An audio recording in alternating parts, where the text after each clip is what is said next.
So this is kind of, part of this is a little bit difficult for me, so y'all bear with me. I'm not the public speaker, my dad is, but I'll try. It's about yielding to the will of God even when we don't like it. Kind of a statement to go along with that. I believe God answers every prayer, but I believe no can be an answer. There's been 3 times in my life that I've prayed for something to the point nothing else in the world mattered. In 2015, we had a car accident, and me, Heather, and Bentley, and my younger son Mason were in the car. 3 of us walked away from it, more or less. Mason spent about a week in the hospital, and at the end of that week, Mason went to heaven. In that week, there were thousands of people all over the world praying for him. People that wrote to us from all over the place.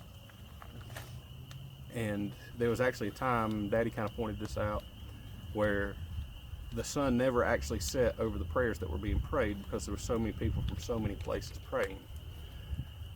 But God chose a different route with that. He had a different plan, and it was hard to understand that. And I don't know that I'll ever fully understand it until I get to heaven. There was a second time that I was genuinely praying for something. Was we were going to have a daughter about 4 years ago, and fairly early on in the pregnancy, the doctors told us there was going to be some problems. They wanted us to abort, and they said that was the way to go. We did not. We chose to pray and fast, and I prayed and fasted for months, as well as dozens and dozens of other people. When Remy was born, she was born very early, but she was also, from my eyes, very healthy, and I thought I had gotten my miracle out of that. She was here with us for about 3 hours, and then she went to join her brother in heaven.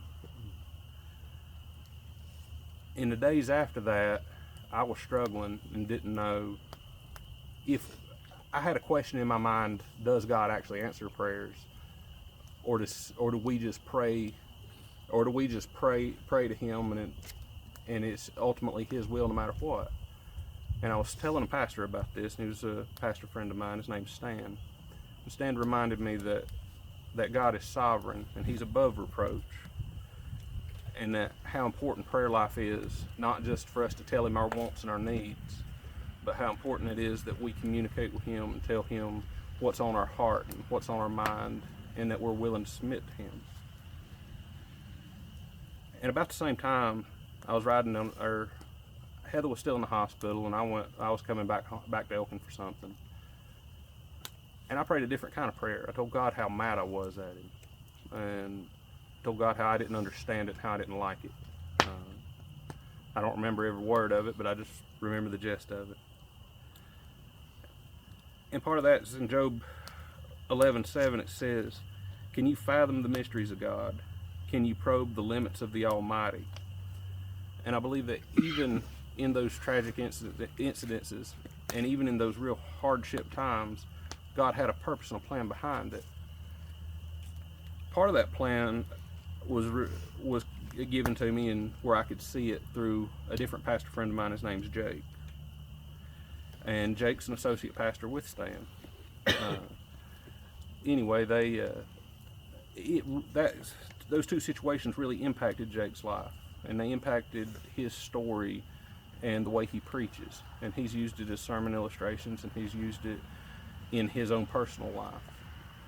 And I believe that God used those instances to lead people to God, to lead them to Him, and to bring people closer to Him.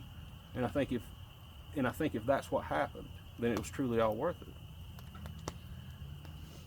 I believe God can use any situation to further His kingdom. He knows who will give their lives to Him, and He knows who won't.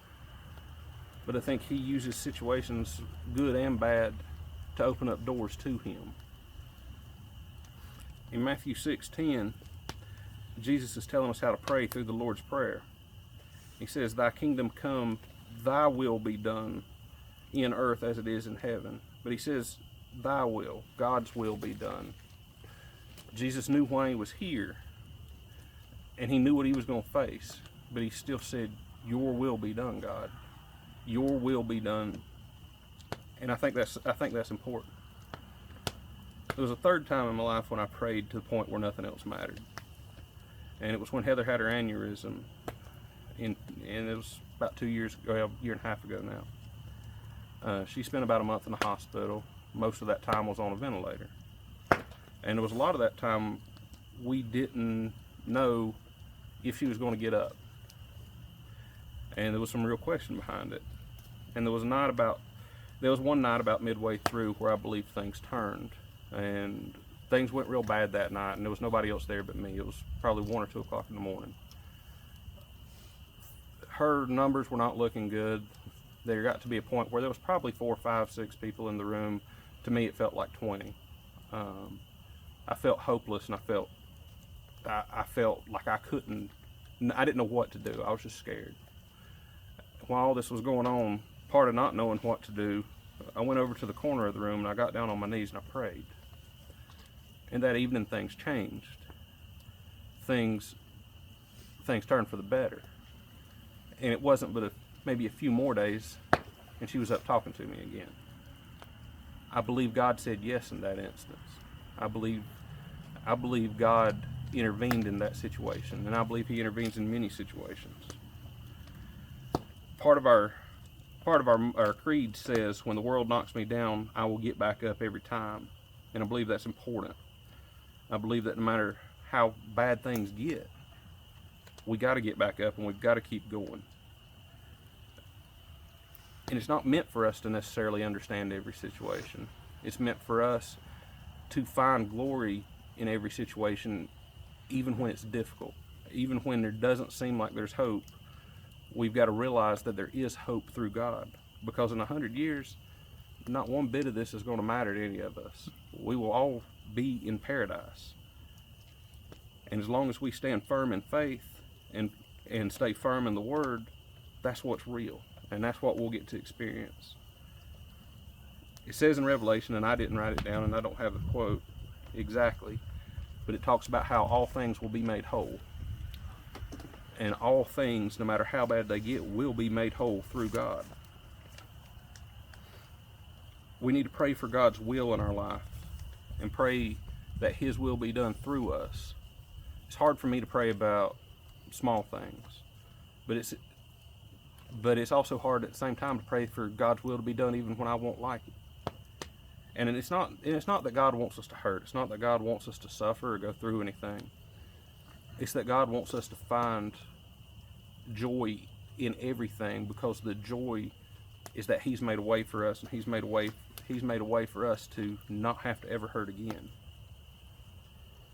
Yielding to God's will can be as simple as choosing right over wrong, or yielding to God's will can be as difficult as accepting something that is truly tragic and truly hurts us, and knowing that in some way he can use this to further his kingdom, whether it's through our own testimony or whether it's through leading someone we don't even know to Christ. In Romans 12:12 it says, rejoicing in hope of Jesus, rejoicing in him, patient in tribulation, and I'm kind of paraphrasing here, but willing to endure tribulation and still stand strong in his faith, and continuing instant in prayer. And prayers, we have to pray. We have to put God first in our lives. We have to put prayer first. And we have to pray for his will in our lives and his will through us. And my question for you tonight is, how can you yield to God's will and his purpose in your own life?